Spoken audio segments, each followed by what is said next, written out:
Hello everyone. I know you use this video to fall asleep, so please like the video and subscribe to the channel before that. Also, where are you from? And what time are you watching now? Now get comfortable and relax. The attic had always been off limits. Grandfather had made that clear from the start. He called it his sanctuary, a place filled with things best left undisturbed.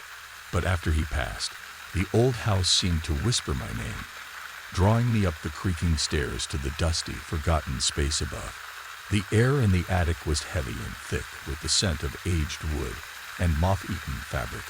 Light filtered through it. A single cracked window cast long, ghostly shadows across the floorboards. Tucked beneath a pile of faded photographs and brittle newspaper clippings, I found it. A leather-bound journal, its edges worn and its clasp tarnished with time. I almost didn't open it. Something about how it felt in my hands made my skin crawl, as if the journal was alive, waiting for someone foolish enough to break its seal. But curiosity won, as it always does, and the moment I turned the first page, my world changed. Began to unravel. The entries were initially cryptic, fragmented thoughts, strange symbols, and accounts of events that didn't make sense. But as I read on, the writing became darker, more frantic, as though my grandfather had been racing against time to record something too terrifying to forget. One phrase, scrawled in bold letters across an entire page, sent chills racing down my spine. If you found this, it's already watching you. And just then, I heard a faint, deliberate sound from the corner of the attic. Tap, tap, tap. The attic was silent except for the faint tapping sound that seemed to reverberate through the walls. I froze, clutching the journal tightly in my hands. The sound wasn't loud but deliberate. 3 sharp taps, then silence. My heart pounded as I scanned the dimly lit space, the faint beam of my flashlight barely piercing the thick veil of shadows. The air was colder now, carrying a faint metallic tang that hadn't been there before. The dust motes swirling in the flashlight's beam seemed to move with an unnatural rhythm, as though something unseen was disturbing them. I shivered, the journal's weight in my hand suddenly feeling unbearable. I set it down carefully on a nearby crate, its worn leather cover gleaming faintly in the light. The tapping resumed, closer this time, and I could feel its vibration through the floorboards beneath my feet. It came from the far corner of the attic, where a stack of old trunks and furniture formed a makeshift barricade. "Hello," I called out, my voice trembling. It sounded weak and small in the vast emptiness of the attic, swallowed by the oppressive silence that followed.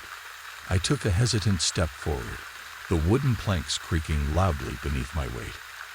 The tapping stopped abruptly, replaced by a faint rustling sound that seemed to come from everywhere. My flashlight flickered, and for a brief moment, I thought I saw movement, something shifting in the shadows just beyond the reach of the light. I shook my head, trying to steady my nerves. "It's just the wind," I muttered, though the words felt hollow. There were no open windows, no draft strong enough to make that sound. My attention drifted back to the journal, sitting motionless on the crate. Its presence felt heavier than it should, like it drew the darkness around it closer. I reached for it again, my fingers brushing against the cool leather, and a chill raced down my spine.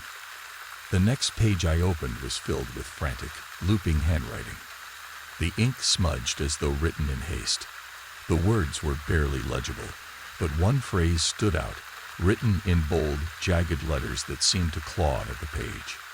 "The attic holds the key, but beware, it watches you." I snapped the journal shut, my hands trembling. The tapping resumed, louder and more insistent this time, coming from behind me. My flashlight beam swung wildly as I turned, the light catching the edge of an old mirror leaning against the wall. Its surface was cracked and covered in grime, but I thought I saw something move in the dim reflection, a fleeting shadow that didn't belong to me. "Get it together," I whispered, forcing my legs to move. Each step felt heavier than the last as I approached the far corner of the attic, the source of the relentless tapping. The shadows seemed to thicken around me, the cold air pressing against my skin like an invisible weight. When I reached the stack of trunks, the tapping stopped. My flashlight beam trembled as I directed it toward the largest trunk, its surface covered in scratches and strange symbols etched deeply into the wood. The rusted latch was partially undone, and as I knelt to inspect it, the faint sound of breathing reached my ears. I froze, my blood turning to ice. The breathing was shallow and uneven, coming from within the trunk itself. Hello, everyone. I know you use this video to fall asleep, so please like the video and subscribe to the channel before that. Also, where are you from and what time are you watching now? Now get comfortable and relax. The attic had always been off limits. Grandfather had made that clear from the start. He called it his sanctuary, a place filled with things best left undisturbed. But after he passed, the old house seemed to whisper my name, drawing me up the creaking stairs to the dusty, forgotten space above. The air in the attic was heavy and thick with the scent of aged wood and moth-eaten fabric. Light filtered through a single cracked window cast long, ghostly shadows across the floorboards.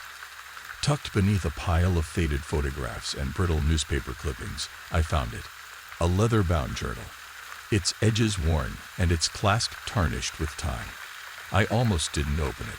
Something about how it felt in my hands made my skin crawl, as if the journal was alive, waiting for someone foolish enough to break its seal. But curiosity won, as it always does, and the moment I turned the first page, my world changed, began to unravel. The entries were initially cryptic, fragmented thoughts, strange symbols, and accounts of events that didn't make sense. But as I read on, the writing became darker, more frantic, as though my grandfather had been racing against time to record something too terrifying to forget. One phrase, scrawled in bold letters across an entire page, sent chills racing down my spine. If you found this, it's already watching you. And just then, I heard a faint, deliberate sound from the corner of the attic. Tap, tap, tap. The attic was silent except for the faint tapping sound that seemed to reverberate through the walls. I froze, clutching the journal tightly in my hands. The sound wasn't loud but deliberate. 3 sharp taps, then silence. My heart pounded as I scanned the dimly lit space, the faint beam of my flashlight barely piercing the thick veil of shadows. The air was colder now, carrying a faint metallic tang that hadn't been there before. The dust motes swirling in the flashlight's beam seemed to move with an unnatural rhythm, as though something unseen was disturbing them. I shivered, the journal's weight in my hand suddenly feeling unbearable. I set it down carefully on a nearby crate, its worn leather cover gleaming faintly in the light. The tapping resumed, closer this time, and I could feel its vibration through the floorboards beneath my feet. It came from the far corner of the attic, where a stack of old trunks and furniture formed a makeshift barricade. "Hello," I called out, my voice trembling.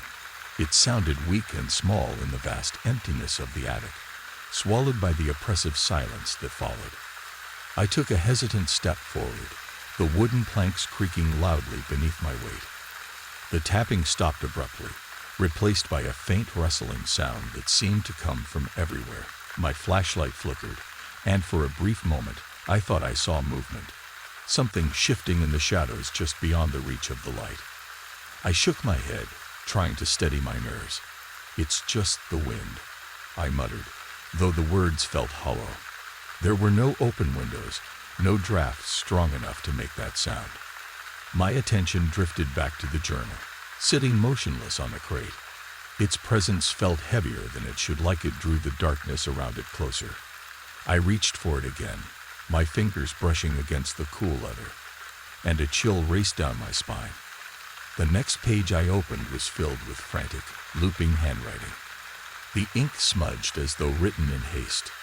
The words were barely legible, but one phrase stood out, written in bold, jagged letters that seemed to claw at the page. "The attic holds the key, but beware, it watches you." I snapped the journal shut, my hands trembling. The tapping resumed, louder and more insistent this time, coming from behind me. My flashlight beam swung wildly as I turned, the light catching the edge of an old mirror leaning against the wall. Its surface was cracked and covered in grime, but I thought I saw something move in the dim reflection, a fleeting shadow that didn't belong to me. "Get it together," I whispered, forcing my legs to move. Each step felt heavier than the last as I approached the far corner of the attic, the source of the relentless tapping. The shadows seemed to thicken around me, the cold air pressing against my skin like an invisible weight. When I reached the stack of trunks, the tapping stopped. My flashlight beam trembled as I directed it toward the largest trunk, its surface covered in scratches and strange symbols etched deeply into the wood. The rusted latch was partially undone, and as I knelt to inspect it, the faint sound of breathing reached my ears. I froze, my blood turning to ice. The breathing was shallow and uneven, coming from within the trunk itself. My hands trembled as I reached for the latch, pulling it open with a loud creak that echoed through the attic. The lid fell back, revealing the contents inside. At first, I thought it was empty, but as I leaned closer, the flashlight beam caught something, a bundle of cloth wrapped tightly around an object that pulsed faintly with a dim red light. The breathing stopped, replaced by a low guttural hum that seemed to emanate from the bundle itself. My instincts screamed at me to leave, to abandon the journal and the attic, and never look back. But I couldn't tear my eyes away from the bundle. I reached out hesitantly, my fingers brushing against the rough fabric. The hum grew louder, vibrating through my hand and into my chest, and I realized with a jolt that the bundle wasn't just pulsing, it was moving. I yanked my hand back, stumbling to my feet as the crate tipped over, the journal falling to the floor with a dull thud. The hum stopped abruptly, and the attic fell silent once more. I backed away slowly, my flashlight shaking as I tried to make sense of what I had just seen.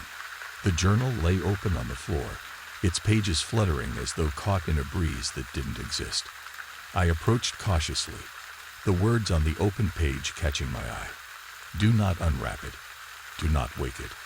A loud crash from the other side of the attic made me jump, my flashlight swinging wildly as I turned. The mirror I had seen earlier had fallen, its cracked surface shattered into countless shards that glittered in the faint light. But what made my stomach drop was the reflection in the largest shard. It wasn't me. The figure staring back at me from the shard had hollow eyes and a pale face stretched into a grim, twisted smile. It tilted its head slowly, mirroring my movements as my breath hitched in my throat. I stumbled back, my foot catching on the edge of the crate. The journal slammed shut as I fell, echoing loudly in the oppressive silence. The figure in the mirror disappeared, replaced by the empty attic once more, but the sense of being watched didn't leave me. The tapping resumed, louder and more frantic, and this time, it was accompanied by something dragging across the floor. I turned toward the noise source, my flashlight catching the edge of the bundle in the trunk. It had unwrapped itself, the cloth falling away to reveal what lay beneath. It was a small wooden figurine, its surface carved with the same strange symbols adorned the trunk. Its hollow eyes glowed faintly, and its carved mouth was twisted into the same grim smile I had seen in the mirror. The hum returned, louder now, and the figurine's head turned slowly to face me. The whispers around me grew louder, overlapping into a chaotic chant that made my head spin. "You shouldn't have come back.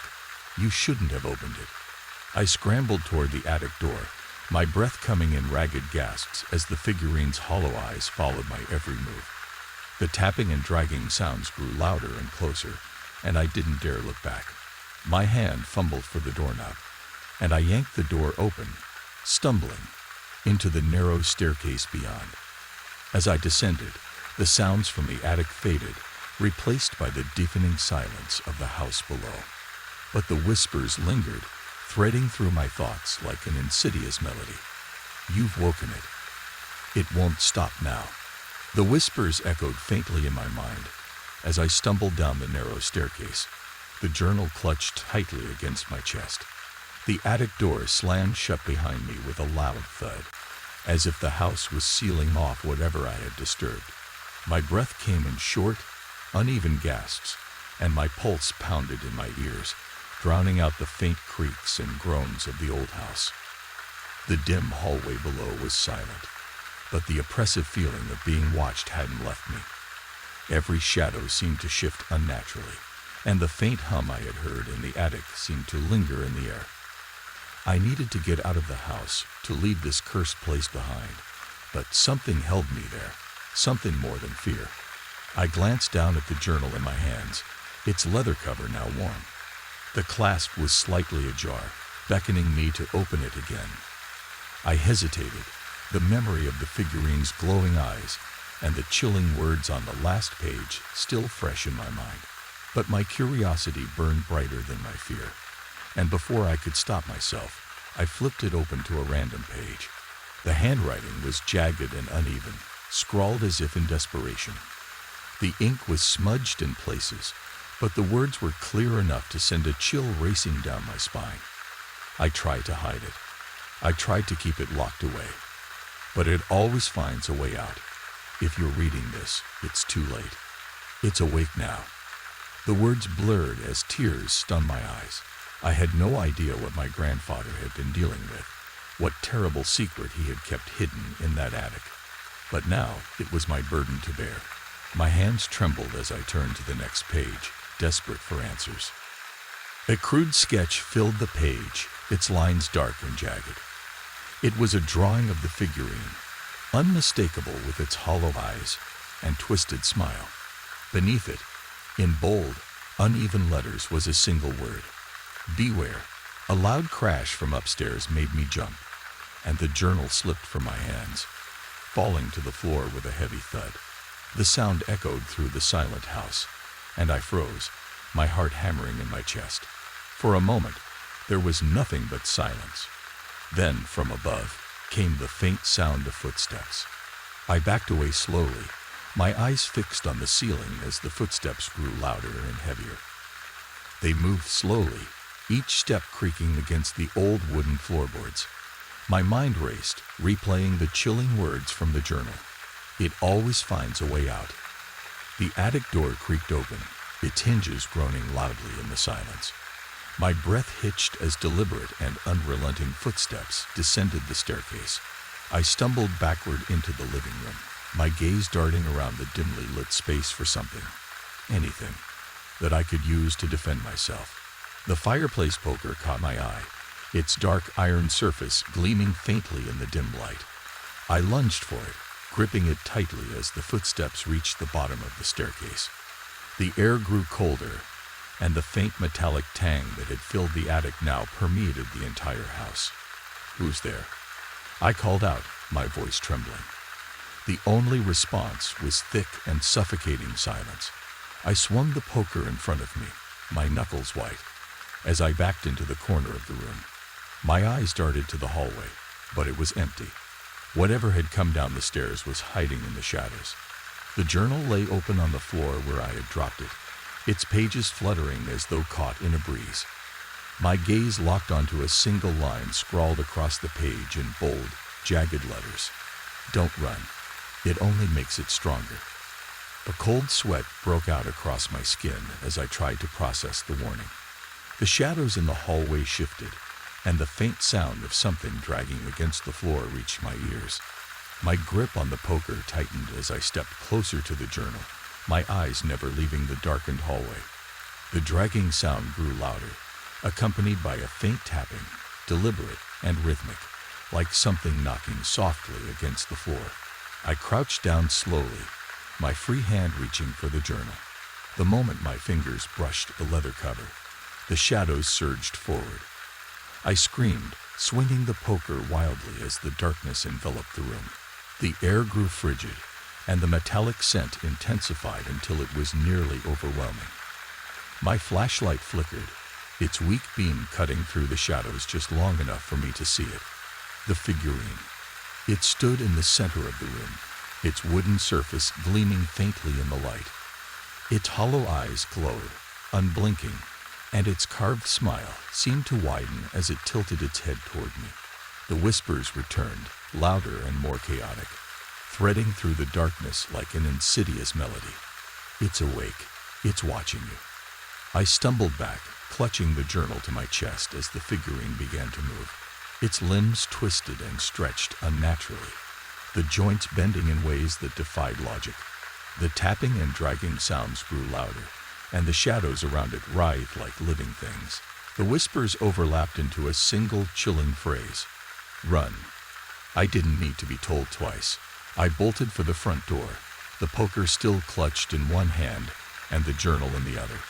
The shadows surged after me, their hollow eyes glowing brighter as they closed the distance. My heart pounded as I reached the door, fumbling with the lock. The moment I yanked the door open, the air outside hit me like a wave of relief. The oppressive weight of the house lifted slightly as I stumbled onto the porch. But the whispers didn't stop. They followed me into the night, threading through the sound of the wind and the rustling leaves. I turned back toward the house, my breath hitching as I saw the faint glow of hollow eyes staring at me from the attic window. The figurine stood motionless, its twisted smile visible even from this distance. The whispers softened, forming a single mocking phrase. You can't escape it. It's part of you now. I didn't stop running until I reached my car.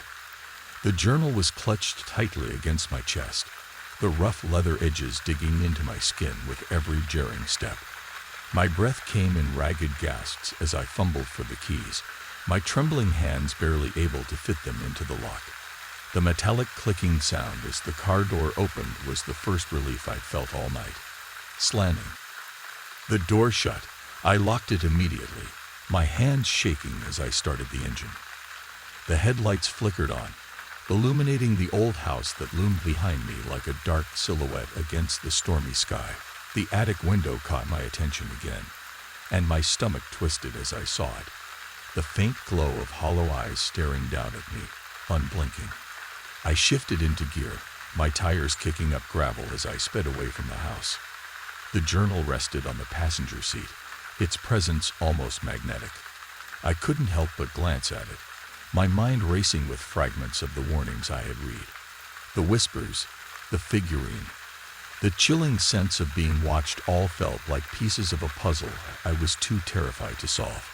The rain began to fall, soft at first, then heavier. The rhythmic tapping of raindrops against the windshield reminded me all too vividly of the sound in the attic. My grip on the steering wheel tightened, and I turned the radio on to drown out the noise. Static filled the car, broken occasionally by faint, garbled voices that sent shivers down my spine. I quickly turned it off, opting for the unnerving silence instead. The road stretched endlessly before me, shrouded in darkness and mist. The rain blurred the edges of my headlights, creating a tunnel of light that felt suffocatingly narrow.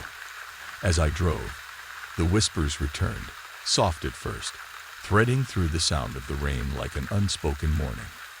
You can't leave. It's with you. My chest tightened as I glanced at the journal again. It seemed to vibrate faintly, almost imperceptibly, as though it were alive. The clasp, which had been secure moments ago, was now slightly ajar, the edge of a page visible beneath it. I reached over hesitantly, my fingers brushing against the cool leather. The car lurched violently when I touched it, as if something had struck it from the side. I swerved, my tires skidding on the slick road as I fought to regain control. The journal fell to the floor, its pages fluttering open. My headlights caught the edge of a figure standing in the middle of the road, a shadowy silhouette with hollow eyes glowing faintly in the darkness. I slammed on the brakes, my heart racing as the car screeched to a stop mere feet from the figure. But when I looked up, it was gone. The road ahead was empty, the rain pounding relentlessly against the windshield. My hands trembled as I leaned back, struggling to catch my breath. The journal lay open on the floor, its pages glowing faintly in the dim light. The words on the exposed page sent chills racing down my spine. It's always watching. Don't look away. Tapping filled the car, sharp and deliberate, coming from the roof. My breath hitched as the tapping grew louder and more insistent, each knock vibrating through the car's frame. I stared at the journal, my mind screaming to leave it, to drive away and never look back. But something held me there, paralyzed with fear. The tapping stopped abruptly, replaced by a low guttural hum that seemed to emanate from all around me. The whispers returned, louder this time, threading through the hum like an ominous chant. "It's awake. You let it in."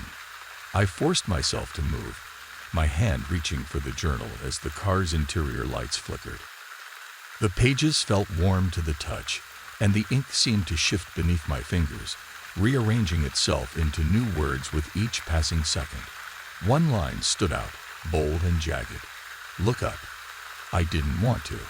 Every instinct screamed at me to keep my gaze fixed on the journal, to ignore the oppressive weight pressing down from above. But the pull was too strong. My head tilted upward, and my blood ran cold. The hollow eyes stared back at me through the windshield, inches from the glass. The figure's face was pale and stretched into a grotesque grin, its breath fogging the glass as it tilted its head to the side. My scream caught in my throat as I threw the car into reverse, slamming on the gas. The figure didn't move. It simply watched, its unblinking gaze following me as the car sped backward down the rain-slicked road. The whispers grew louder, overlapping into a chaotic symphony that made my head spin. "You can't escape. It's part of you now." The car lurched again, as if something had struck it from behind. I spun the wheel, the tires skidding as the car veered off the road and into a ditch. The engine sputtered and died, leaving me in suffocating silence. My breath came in ragged gasps as I fumbled for the door handle, desperate to escape. I stumbled into the rain, the journal clutched tightly in my arms. The figure was gone, but the oppressive weight of its presence remained. The road was empty, the mist swallowing the edges of the forest around me. The whispers softened, threading through the sound of the rain with a single chilling phrase. "You brought it here." I turned toward the forest, my flashlight cutting through the darkness. The trees loomed like shadowy sentinels, their branches swaying unnaturally in the wind. The rain soaked through my clothes, chilling me to the bone as I took a hesitant step forward. The journal vibrated in my hands, its clasp snapping shut with a force that made me flinch. The whispers fell silent, replaced by a low, rhythmic tapping from deeper in the forest. My flashlight flickered, and for a brief moment, I saw them, hollow eyes staring back at me from the shadows. The tapping grew louder, more frantic, as the trees seemed to close around me. My breath came in short gasps as I stumbled forward, the journal pulling me deeper into the woods like a magnet. The whispers returned, faint and mournful. "It's too late. You woke it." The forest loomed ahead like a gaping mouth, its twisted branches clawing at the sky. The rain fell harder now, drumming against the leaves and the earth in a relentless rhythm. Each step I took felt heavier, the mud clinging to my boots and the whispers growing louder in my ears. The journal vibrated faintly in my hands, its presence an unbearable weight that seemed to pulse with the rhythm of the storm. I stopped to catch my breath, leaning against the trunk of a gnarled tree. The tapping had followed me from the car, growing louder and more erratic as I ventured deeper into the woods. It was too close now, and I could feel the oppressive weight of eyes watching me from every shadow. I turned on my flashlight, the weak beam flickering as it cut through the mist. The trees swayed unnaturally in the wind, their branches casting jagged shadows that seemed to stretch and twist like living things. My breath came in shallow gasps as I scanned the darkness, the whispers threading through the rain with a single chilling phrase. "You can't run. It's already here." My chest tightened as I swung the flashlight toward the sound of movement. A shadow darted between the trees, its form distorted and unnatural. The hollow eyes flashed briefly in the beam of light, and I stumbled backward, my heart pounding. The journal's clasp snapped open, the pages fluttering wildly as though caught in an unseen wind. I glanced down, the words on the page shifting and rearranging themselves into a warning that made my blood run cold. "It feeds on fear. Don't let it see you." The tapping resumed, louder and more deliberate, coming from behind me. I turned sharply, the flashlight beam trembling in my hand. There was nothing there, just the rain-soaked trees and the endless mist. But the whispers grew louder, overlapping into a chaotic symphony that pressed against my mind like a vice. Don't look. Don't listen. I stumbled forward, my legs trembling beneath me as I clutched the journal tightly. The mud sucked at my boots, slowing my progress as the tapping followed me, relentless and mocking. The hollow eyes appeared again, flickering in and out of the shadows, always just out of reach, but never far enough away. The forest seemed to stretch endlessly, the trees closing around me like a living wall. My flashlight flickered violently, the beam cutting out entirely for a brief moment. In the darkness, I felt it, a presence, cold and suffocating, pressing against my back. When the light returned, I saw it, the figurine. It stood in the middle of the path, its wooden surface glistening with rain. Its hollow eyes glowed faintly, unblinking, and its twisted smile seemed to widen as I approached. The whispers surged, louder and more insistent, threading through the sound of the storm with a single chilling command. Come closer. I froze, every muscle in my body screaming at me to turn and run. But the figurine's gaze held me in place, its presence overwhelming. The journal in my hands grew warm, the pages vibrating with an intensity that made my fingers ache. I glanced down. The words on the open page scrawled in bold, jagged letters. It's not a doll. It's a vessel. The realization hit me like a wave, and I stumbled back, my breath hitching in my throat. The figurine tilted its head slowly, its movements deliberate and unnatural. The tapping grew louder, coming from all around me now, as though the forest itself was alive with the sound. The journal fell from my hands, landing in the mud with a wet thud. The figurine's gaze shifted downward, its hollow eyes locking onto the journal as the whispers softened, threading through the chaos with a single, mournful phrase. You've brought it back. My legs buckled beneath me, and I fell to my knees, the rain soaking through my clothes as the shadows around me twisted and writhed. The figurine stepped forward, its wooden limbs creaking with each movement. The tapping stopped abruptly, replaced by a low, guttural hum that vibrated through the air. The whispers grew frantic, overlapping into a chaotic chant that made my head spin. Break it. End it. Before it's too late. I scrambled to my feet, my hands trembling as I reached for the journal. The moment my fingers touched the leather cover, the ground beneath me shook violently, and the figurine let out a guttural sound that sent chills racing down my spine. Its hollow eyes glowed brighter, and its smile twisted into something far more sinister. The shadows surged forward, enveloping the trees and the path in an impenetrable darkness. My flashlight flickered and died, leaving me blind and vulnerable. The whispers screamed in my ears, their words incomprehensible as the figurine lunged toward me, its wooden limbs stretching unnaturally. I swung the journal in desperation, the edge of it connecting with the figurine's face. The impact sent it tumbling to the ground, its wooden body splintering on impact. The whispers stopped abruptly, replaced by a deafening silence that pressed against my ears like a physical weight. For a moment, I thought it was over. But then, from the shattered remains of the figurine, something moved. A dark, viscous shadow seeped from the broken wood, its form twisting and writhing as it rose into the air. Hollow eyes formed within the darkness, glowing faintly as it turned toward me. The guttural hum returned, louder and more menacing, vibrating through the ground and the air. The journal in my hands vibrated violently, the pages glowing with a faint golden light. The whispers returned, softer now, pleading. Seal it. Lock it away, before it's too late. My hand shook as I opened the journal, the glowing pages illuminating the shadow as it surged toward me. The words on the page burned brightly, their meaning clear. The key is within. Do it now. I didn't understand, but there was no time to think.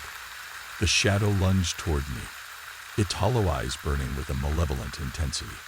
I slammed the journal shut, the light from its pages flaring violently as the shadow let out a deafening scream. The ground beneath me cracked, and the air grew still. The shadow dissolved into the mist, its form scattering like smoke. The journal fell silent, its vibrations ceasing as the clasp snapped shut with a resounding click. I collapsed to the ground, my chest heaving as the rain continued to fall around me. The forest was silent, the oppressive weight of the whispers gone. The figurine lay in shattered pieces at my feet, its hollow eyes extinguished. But as I stood and looked back toward the path, I saw them, faint and fleeting, like ghosts in the mist. Hollow eyes stared back at me from the shadows, unblinking and cold. The whispers returned, faint and mournful.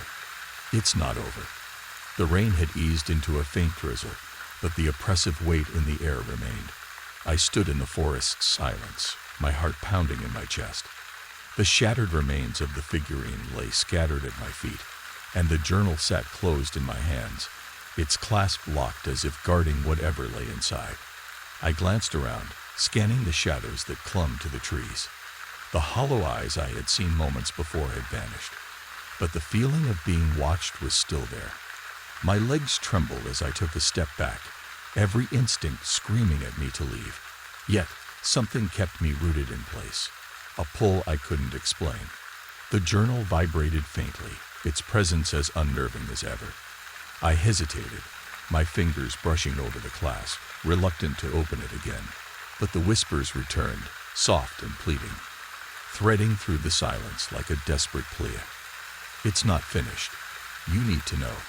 I swallowed hard, my throat dry, and carefully undid the clasp. The moment it clicked open, a faint golden light spilled from the pages, illuminating the damp forest around me.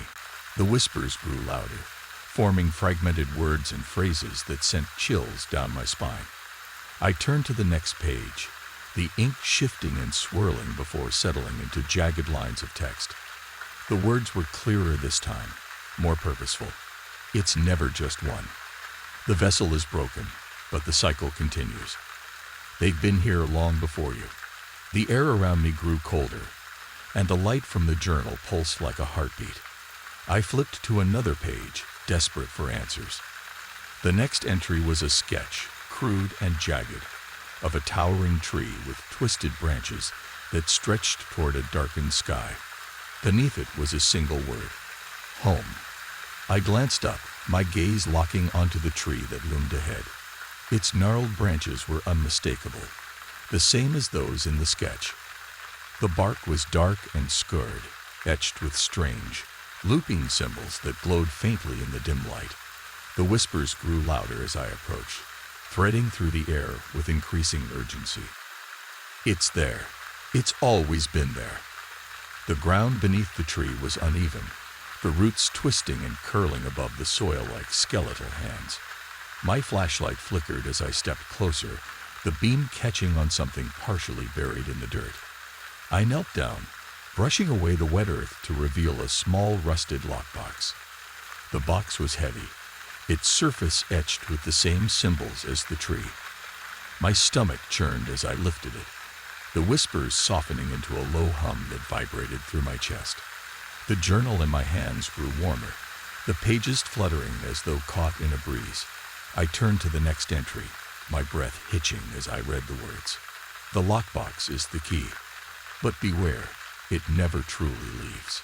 My fingers trembled as I set the journal aside, focusing on the box in my lap. The rusted latch was brittle, and with a firm tug, it broke away. The lid creaked open, revealing its contents, a single weathered piece of paper folded neatly inside. I unfolded it carefully, the edges fragile and damp. The words written on the page were sparse but haunting. To seal it is to bind yourself. Choose wisely. A loud crack from the tree above made me jump, the sound echoing through the forest like a gunshot. The branches swayed violently, though there was no wind, and the symbols on the bark glowed brighter, casting eerie shadows onto the ground. The whispers returned, overlapping into a chaotic symphony that made my head spin. Seal it. Seal it now. I looked back at the lockbox, then at the tree. My hand shook as I folded the paper, and placed it back inside. The whispers grew louder, almost frantic, and the ground beneath me began to tremble. The roots of the tree shifted, curling upward as though reaching for me. The journal's light flared, its pages glowing with an intensity that made me squint. I flipped through the entries, searching for guidance, for anything that could help me understand what I needed to do. The words on one page stopped me cold. The cycle must end, but it will take you with it. The tree let out a low guttural groan, its branches twisting and writhing like living things. The shadows around me thickened, and the air grew heavy with the scent of decay. The whispers softened, forming a single mournful phrase. It's your choice, but hurry. I stood, the lockbox in one hand and the journal in the other. My pulse thundered in my ears as I stepped closer to the tree, the glowing symbols pulsing in time with the whispers. The roots shifted, parting slightly to reveal a hollow beneath the tree, dark and foreboding. My instincts screamed at me to run, to leave the lockbox and the journal and never look back. But deep down, I knew I couldn't. This was bigger than me, bigger than my fear. The cycle had to end. I knelt by the hollow, the damp earth cold against my skin. The whispers grew softer, almost soothing, as I placed the lockbox inside. The moment it touched the soil, the ground began to shake violently, and the tree let out a deafening roar. The roots closed around the box, sealing it beneath the earth. The glow from the symbols faded, and the whispers stopped altogether. For a moment, there was nothing but silence, broken only by the soft patter of rain against the leaves. But then, from the darkness of the hollow, came a single, faint whisper. It's done, but it's not over. The air grew still, and the oppressive weight that had clung to the forest lifted slightly. I stood, my legs trembling as I looked back at the tree. The symbols were gone, their faint glow replaced by the natural texture of the bark. The roots were motionless, the ground undisturbed as though nothing had happened.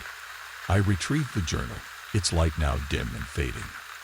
The clasp snapped shut as I held it, and for the first time, it felt still. I turned back toward the path, my steps slow and deliberate. The forest was silent, the shadows no longer shifting or watching. But the feeling of being followed lingered, a faint echo of the terror I had experienced. As I reached the edge of the woods, the whispers returned, faint and distant, threading through the rain with a single, haunting phrase. It always comes back. Shall I proceed with Section 7? The Haunting Resolution. Ending twist next. Section 7. The Haunting Resolution. Ending twist. 500 words. The forest fell silent as I stepped out onto the empty road, the rain a soft patter against the asphalt. My breath came in ragged gasps, and my hands trembled as I clutched the journal tightly to my chest. The oppressive weight that had haunted me in the woods seemed to lift, replaced by a heavy, numbing exhaustion. The house loomed in the distance, its silhouette barely visible through the mist. The thought of returning there made my stomach churn, but I couldn't leave things unfinished. Whatever I had done, whatever I had set in motion, needed to end here, where it had all begun. I approached the house slowly, my footsteps echoing faintly in the silence. The front door hung open, creaking softly in the breeze, as though inviting me back inside. The whispers were gone, but the air carried a strange stillness, heavy with an unspoken anticipation. Inside, the house was eerily quiet, the dim light from my flashlight casting long, distorted shadows across the walls. The attic door was closed, the faint outline of its frame barely visible at the top of the staircase. I hesitated, my chest tightening as I forced myself to climb the steps. The attic was as I had left it, dusty, cluttered, and oppressive. But something had changed. The air felt heavier, and the faint scent of decay lingered, sharper now. My gaze was drawn to the corner where I had first found the journal. The pile of old trunks and forgotten furniture seemed undisturbed, but the shadows around it were darker, deeper. The journal in my hands grew warm, the clasp vibrating faintly. I opened it slowly, the pages flipping on their own until they stopped at a single entry. The words glowed faintly, written in bold, uneven letters. "It's not the end. It never is." A chill raced down my spine as the attic door creaked shut behind me.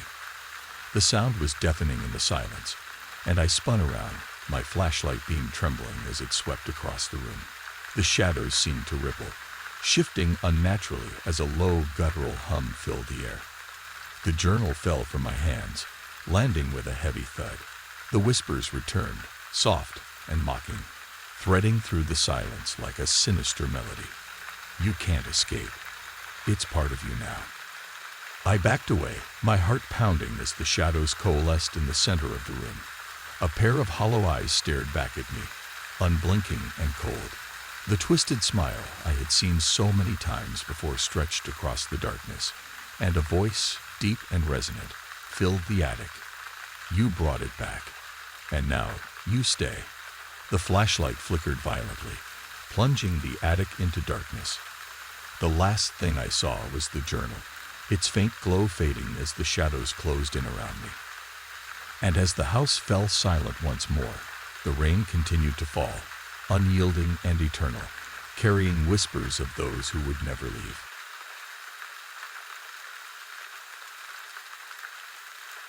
And what time are you watching now? The halls of St. Gertrude's Hospital hadn't seen patients in over a decade, but their echoes lingered, once bustling with nurses, doctors, and the hum of life-saving machines. It now stood as a forgotten relic, cloaked in darkness and silence. The peeling paint on the walls seemed to breathe in the dim glow of a single flashlight beam, and the air carried the faint metallic tang of abandoned medical equipment. Jake tightened his grip on his flashlight as he made his way down the main corridor. Working security on the night shift wasn't exactly glamorous, but tonight, something felt different. The usual stillness of the hospital felt heavier and oppressive. Every step he took echoed unnaturally, as though the sound didn't belong to him. The hospital had a reputation. Locals whispered about it, claiming to hear faint voices at night or see lights flicker in the upper windows when no one was inside. Jake dismissed the stories as rumors, tales designed to scare off trespassers. But tonight, as the beam of his flashlight caught the shadow of a wheelchair at the far end of the hallway, he felt a chill crawl down his spine. He stepped closer, his boots crunching against shattered glass on the floor. The wheelchair hadn't been there earlier, he was sure of it. His pulse quickened as a faint sound echoed through the silence. A soft, rhythmic creak, like the slow turning of a wheel. "Hello," he called out, his voice trembling slightly. The creaking stopped abruptly, and the silence returned, heavy and suffocating. Then, from somewhere deeper in the hospital, came a sound that made Jake freeze in his tracks, a faint, distant laugh. Jake's breath hitched as the faint laugh echoed through the abandoned hospital, distant yet chillingly distinct. He swung his flashlight toward the source of the sound, its weak beam cutting through the dense shadows that filled the hallway. The laughter faded, swallowed by the oppressive silence that seemed to press in from all sides. The wheelchair at the end of the corridor hadn't moved. It sat in eerie stillness, its frame casting jagged shadows against the peeling walls. The faint creak of its wheels lingered in Jake's ears, though the air around him was now dead silent. He took a hesitant step forward, his boots crunching against the broken glass scattered across the floor. The air felt heavier here, damp and tinged with a faint metallic scent that made his stomach churn. The dim glow of his flashlight flickered weakly, and for a moment, Jake could have sworn the shadows shifted, writhing like living things. The hospital's decay was everywhere. The walls were stained with watermarks, their paint bubbling and flaking away to reveal crumbling plaster beneath. Rusted gurneys and overturned medical carts littered the corridors, their once shiny surfaces dulled by years of neglect. The faint outlines of old handprints streaked the dust-covered windows, their origins unclear. Jake's radio crackled to life, startling him. He fumbled with it, pressing the button to respond. "This is Jake. Do you copy?" he said, his voice trembling slightly. Static hissed back at him, punctuated by faint, unintelligible whispers. He stared at the radio, his pulse racing. The static grew louder, and for a brief moment, he thought he heard his name threaded through the noise. Jake. The voice was soft, almost a breath, but it was unmistakable. He dropped the radio, its sound clattering to the floor and echoing unnaturally in the empty corridor. His flashlight beam flickered again, and this time, it landed on something that made his heart pound. There, at the far end of the hallway, was a door. It was slightly ajar, its edges warped and darkened by time. But what caught Jake's attention wasn't the door itself, but the faint glow emanating from within. A soft, flickering light danced in the gap, casting long, distorted shadows onto the hallway floor. He approached cautiously, each step feeling heavier than the last. The air grew colder as he neared the door, and the faint sound of something scraping against the floor reached his ears. It was rhythmic and deliberate, like someone dragging a heavy object across the tiles. Jake's flashlight trembled in his hand as he pushed the door open with his foot. The room beyond was small, its walls lined with rusted filing cabinets and overturned chairs. In the center of the room sat an old operating table, its surface stained and cracked with age. Above it, a single light fixture swung gently, its bulb flickering weakly. But what sat on the table made Jake's stomach turn. A doll, its porcelain face cracked, and its glass eyes staring lifelessly at the ceiling, resting on the stained metal. Its arms were splayed unnaturally, one hanging off the table's edge. A faint trail of dust and grime led from the door to the doll, as though it had been dragged there. Jake's breath came in short gasps as he stepped closer, the faint scraping sound now louder and more distinct. It was coming from the corner of the room, where the shadows were darkest. He swung his flashlight toward the noise, and for a moment, he saw movement. A figure crouched low to the ground, its hollow eyes glinting in the weak light. "Who's there?" Jake demanded, his voice cracking. The figure didn't move. It simply stared at him, unblinking, as the scraping sound grew louder, almost frantic. His flashlight flickered again, and the figure was gone. The whispers returned, faint and mocking, threading through the silence. "You shouldn't have come back." Jake stumbled back toward the door, his heart pounding. The doll on the table seemed to shift slightly, its glass eyes now fixed on him. The whispers grew louder, overlapping into a chaotic chorus that made his head spin. And then, from somewhere more profound in the hospital, came the laugh again, louder this time, and closer. Jake's pulse thundered in his ears as the chilling laugh echoed closer, threading through the silence like a sinister melody. His flashlight's faint, flickering glow did little to pierce the oppressive darkness of the hospital. He stepped out of the room cautiously, leaving the eerie doll behind, but its unblinking eyes seemed to follow him as he turned back toward the hallway. The laugh had stopped, replaced by an unsettling quiet that pressed against his ears. His radio crackled faintly on the floor where he had dropped it, but he couldn't pick it up. He wasn't sure he wanted to hear what might come through. As he moved deeper into the hospital, the air grew colder and damp with the scent of decay and mildew. The hallway seemed to stretch endlessly before him, its walls lined with broken gurneys and rusted medical carts. Each step he took echoed unnaturally, as though the sound belonged to someone, or something else entirely. And then he saw it.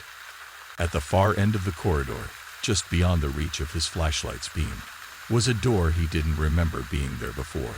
It was heavy and metal, its surface streaked with rust.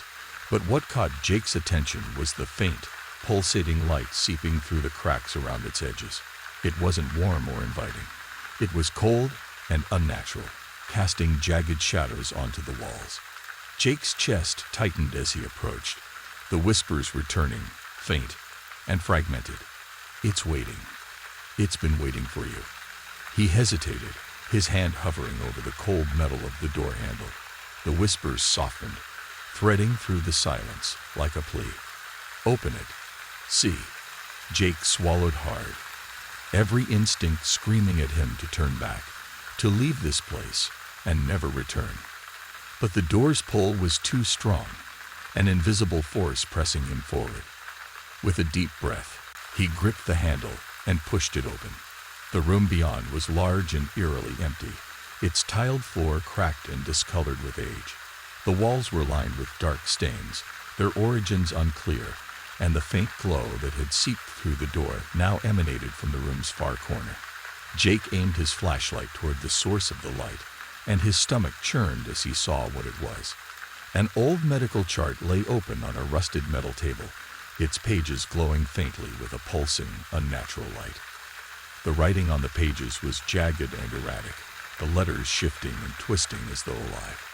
He stepped closer, his hands trembling as he reached for the chart. The whispers grew louder, overlapping into a chaotic murmur that made his head spin. "Read it. You need to know." Jake's fingers brushed against the glowing pages, and a jolt of icy energy shot through his hand. The letters seemed to rearrange before his eyes, forming words he could barely comprehend. The chart wasn't medical. It was a log, a list of names and dates that stretched endlessly. And there, at the bottom of the list, was his name. His chest tightened as the whispers softened, their tone mournful. "You were always meant to come back." The light from the chart flared briefly, and Jake stumbled back, the table screeching against the floor as it shifted. His flashlight flickered violently, briefly plunging the room into darkness, terrifyingly. When the beam returned, his heart sank. The chart was gone, replaced by something far worse, a photograph. Jake hesitated, his breath catching as he reached for it. The image was blurry, the edges darkened by age, but the subject was unmistakable. It was him, standing in the hallway he had just walked through. Behind him, barely visible in the shadows, was a figure with hollow eyes and an unnerving smile. The whispers swirled around him, louder now, forming a single chilling sentence. "You've seen too much. It's time." The door slammed shut behind him with a deafening clang, and the glow from the photo intensified, casting the room in an eerie light. The shadows in the corners began to shift, writhing and twisting like smoke as they closed around him. And then, from the hallway outside, came the sound of footsteps, slow, deliberate, and impossibly heavy. Jake's pulse raced as the heavy footsteps grew louder, each step reverberating through the walls of the abandoned hospital. The shadows in the corners of the room writhed and twisted, their shapes defying logic as they stretched toward him. The photograph in his trembling hand began to grow hot, its edges curling slightly as if it were burning, but the eerie glow it emitted remained unwavering. "Who's there?" Jake shouted, his voice breaking. His flashlight trembled in his hand, the beam flickering weakly as though it were struggling to cut through the oppressive darkness. The footsteps stopped abruptly, and the silence that followed was deafening. The air grew colder, biting into his skin, and the metallic scent of decay thickened. Jake took a cautious step back, his heel brushing against the rusted table behind him. His breath came in shallow gasps as he swung the flashlight toward the door, expecting someone, or something, to appear. But the door remained closed. The whispers returned, faint and fragmented, threading through the silence like an insidious melody.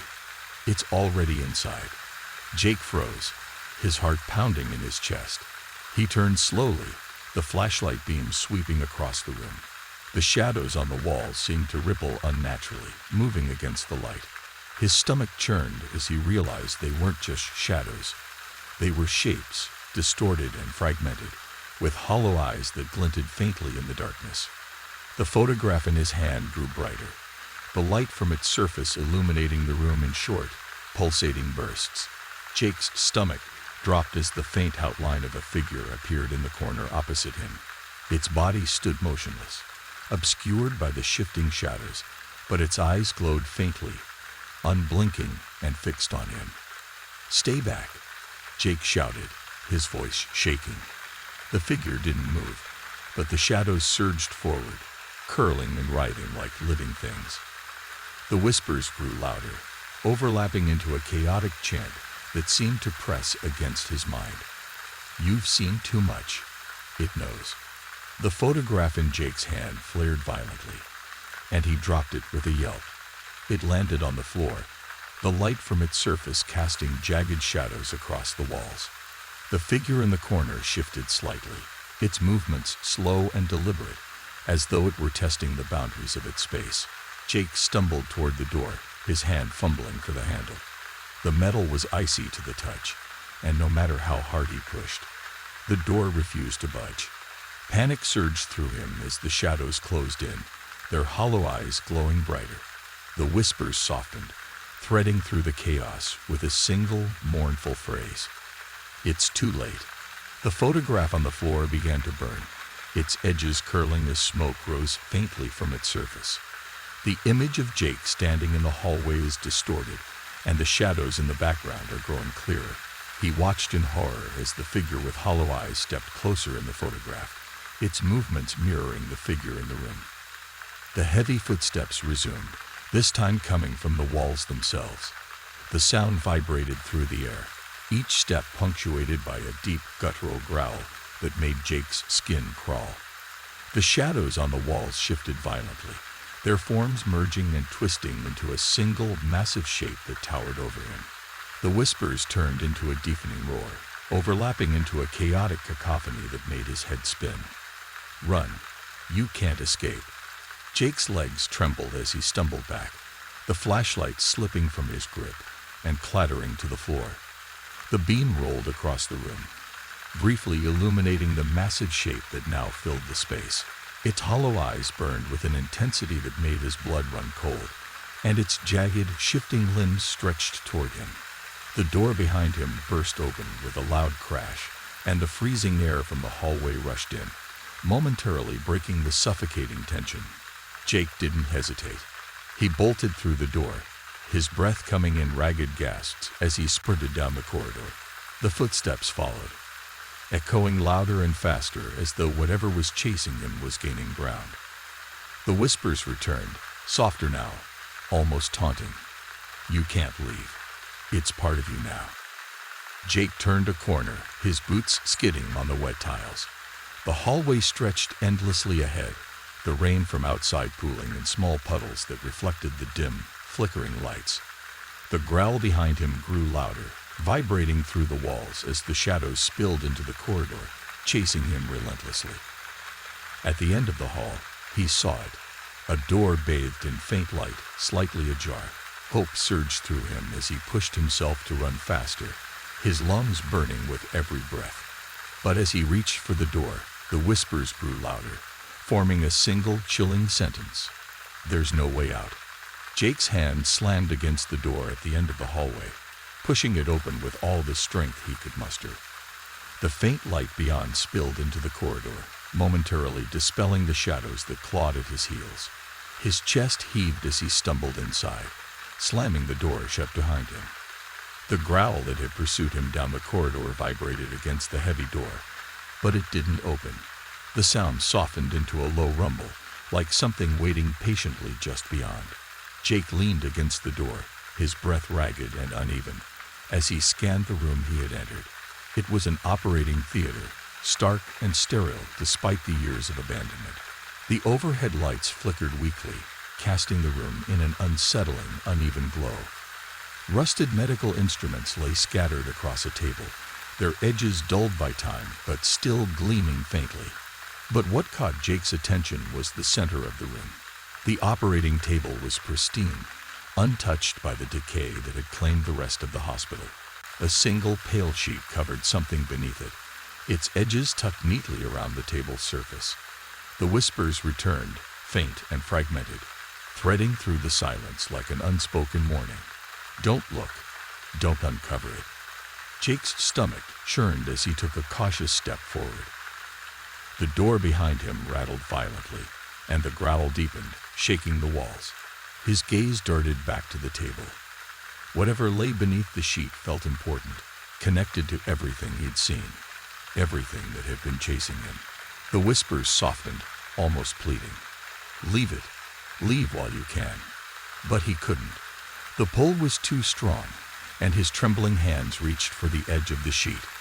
The moment his fingers touched the fabric, the room grew colder, the temperature plummeting until his breath fogged in the air. Now flickering weakly, his flashlight cast jagged shadows across the walls as he pulled the sheet back. His heart dropped. Beneath the sheet was himself. The lifeless body on the table was a perfect reflection of him, down to the clothes he was wearing and the scratches on his arms. The only difference was the expression. Its face was twisted in terror, its hollow eyes staring blankly at the ceiling. Jake stumbled back, the sheet slipping from his fingers. The whispers surged around him, louder and more frantic. It knows. It sees you now. The growl from behind the door erupted into a deafening roar, and the shadows surged through the cracks in the walls, spilling into the room like smoke. They curled and twisted toward the operating table, their hollow eyes glowing as they surrounded the lifeless body. The body on the table moved. Jake froze, his chest tightening as he watched his reflection slowly sit up, its movements stiff and unnatural. Its head turned toward him, and for a brief moment, their eyes met. The hollow eyes of the figure bore into him, unblinking and filled with a cold, malevolent intensity. "Leave," it rasped, its voice low and guttural. "You shouldn't be here." The shadows surged forward, wrapping around the figure on the table like living chains. The growl shook the room, and Jake's legs buckled beneath him as the whispers screamed into his ears. "Run." He scrambled to his feet, his heart pounding as he bolted for the door.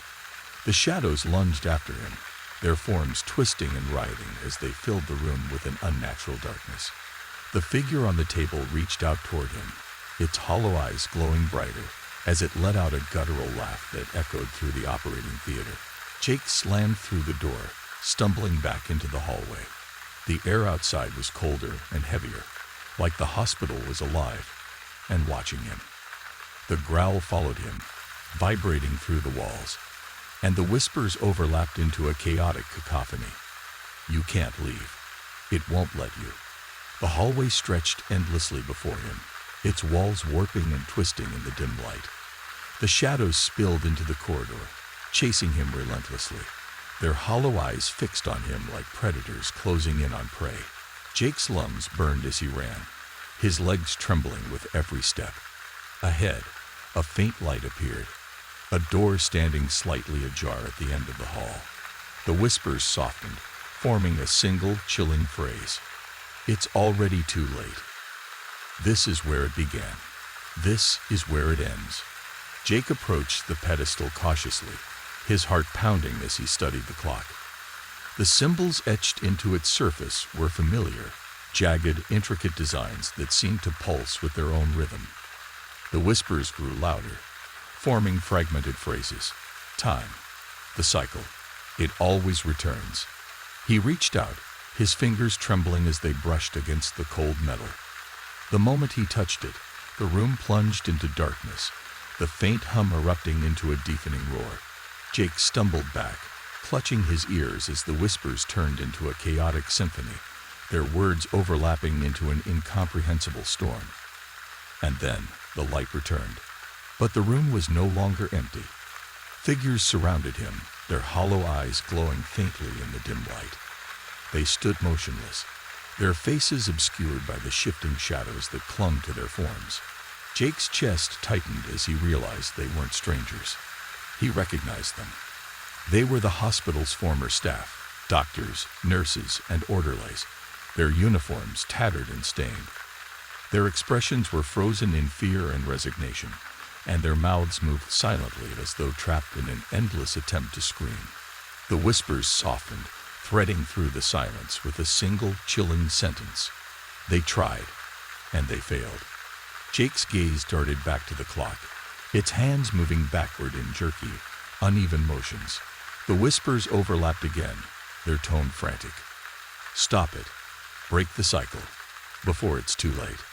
The pedestal began to tremble, and the air in the room grew colder. The figures stepped closer, their movements slow and deliberate, their hollow eyes fixed on him. Jake's hand shook as he grabbed the clock, its surface burning cold against his skin. "What do I do?" he shouted, his voice cracking. How do I stop it? The whispers quieted, threading through his thoughts like a cryptic answer. Destroy it. End it. You have the key. The key.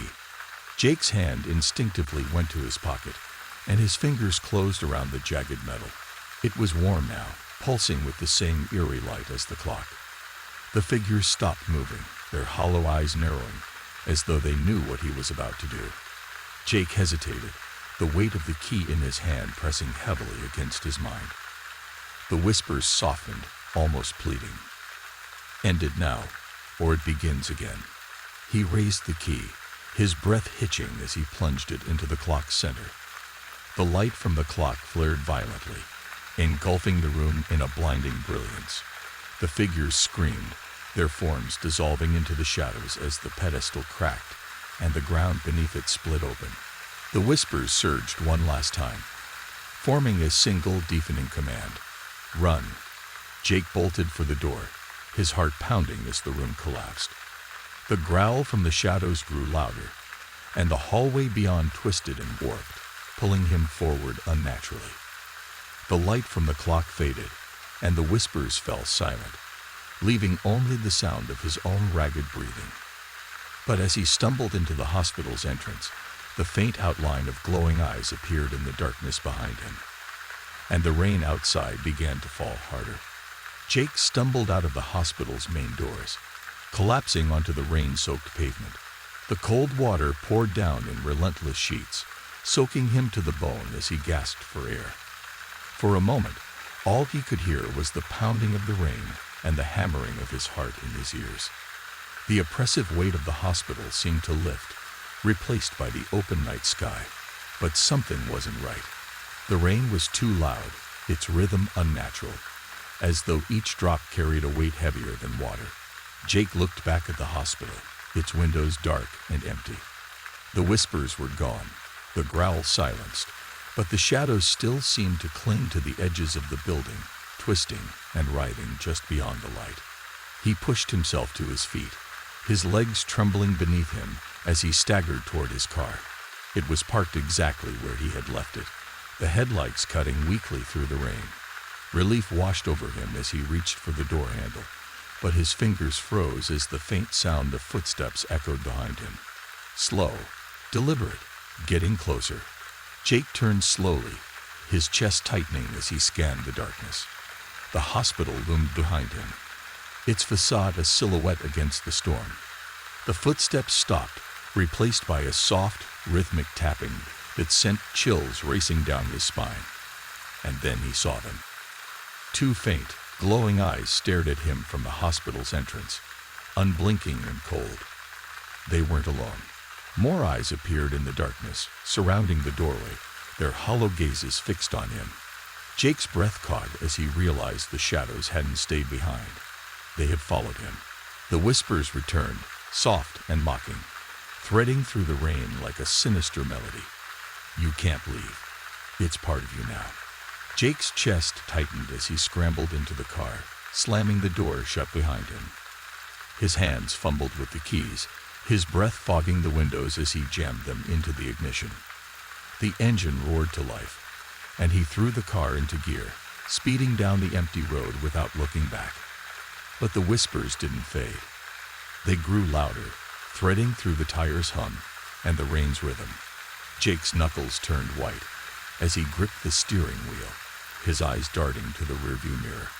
The road behind him was empty, but in the faint glow of the taillights, he saw them, the glowing eyes, still watching, following. The whispers softened, forming a single chilling phrase. The rain never stops. Neither will we. Jake's hands trembled as he drove into the night, the rain hammering against the windshield. He didn't know where he was going, but deep down, he knew he couldn't outrun it. The hospital, the shadows, the whispers were part of him now. And as the rain fell harder, Jake realized the true horror. The road ahead wasn't leading him away. It was leading him back.